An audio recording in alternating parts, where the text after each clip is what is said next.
இயேசு கிறிஸ்து மதம் மாறும்படி அழைக்க வராமல் மனம் மாறும்படி அழைக்க வந்தார். ஆகவே ஒவ்வொரு மனுஷனையும் பார்த்து முதல் சொன்ன வார்த்தை மனம் திரும்புங்கள், பரலோக ராஜ்யம் சமீபமாய் இருக்கிறது என்று ஆண்டவர் சொன்னார். அப்படியே சில வார்த்தைகளை ஆண்டவர் பிரசங்கித்தார். மனுஷன் தேவனை போல குணத்தில் மாறணும், அப்படி மாறினாதான் தேவனிடத்தில் போக முடியும். எல்லா மதங்களும் ஒரு விஷயத்தை ஏற்றுக்கொள்ளுகிறது, மரணத்துக்கு பின்பு ஒரு வாழ்க்கை இருக்கிறது.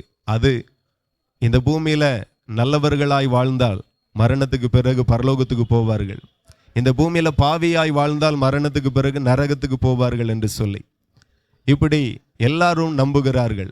அது உண்மைதான், வேதமும் அதை குறித்து நிறைய எழுத இருக்கிறது.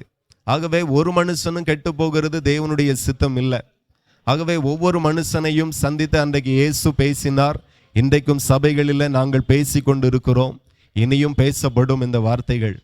ஏன்னா மனுஷனால் உருவாக்கப்பட்ட மதமானால் மாவட்டத்தோடு நின்றுரும், மாநிலத்தோடு நின்றுரும். ஆனால் இந்த மதம் உலகத்தின் கடைசி எல்கை வரைக்கும் இயேசு கிறிஸ்து என்கிற நாமம் கடந்து போகும்.